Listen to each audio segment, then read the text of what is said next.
souvent que l'information, c'est le pouvoir.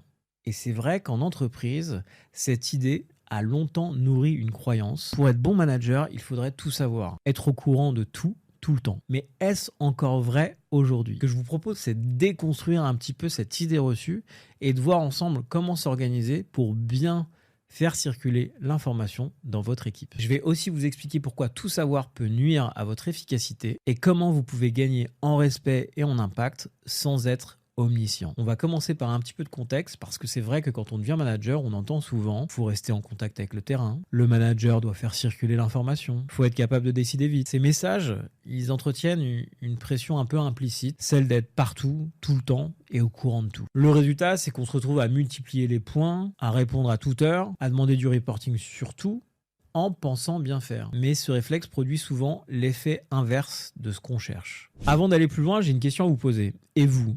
Est-ce que vous avez déjà ressenti cette sensation un peu oppressante d'être au centre de tout, d'être un goulot d'étranglement dans la vie de votre équipe?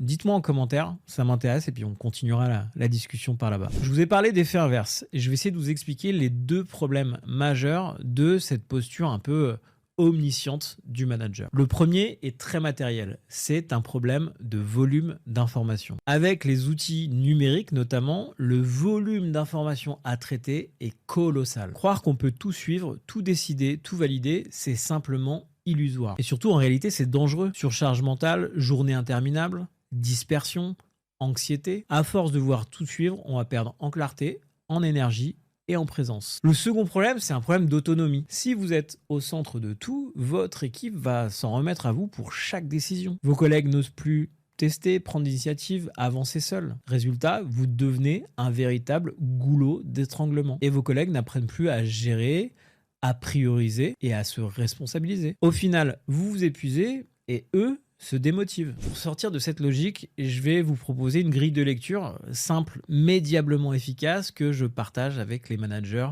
qu'on accompagne chez Team Bakery. Il s'agit d'organiser l'information selon 3 niveaux de température. Niveau 1, on parle d'information chaude. C'est la communication du quotidien. Les urgences, les validations rapides, les ajustements à la volée. Pour que ça reste fluide sans vous épuiser, fixez-vous quelques règles collectives. Quels canaux pour quel type de message? Vous pouvez les différencier selon leur importance ou leur degré d'urgence. Quel délai de réponse est attendu selon l'outil qu'on utilise? Ça vous évitera d'envoyer des SMS pour savoir si vos collègues ont bien lu votre mail. Et enfin, quel créneau protéger pour avancer sans être interrompu? L'objectif, c'est d'avoir une réactivité maîtrisée, pas une dispersion continue. Deuxième type d'information, l'information tiède. Ce sont vos rituels d'équipe. Les points hebdo, les one-one, les points projets. Ils vous permettent de synchroniser sans vous disperser, d'ajuster les plans et de prendre du recul ensemble. Quelques clés de réussite pour ces rituels.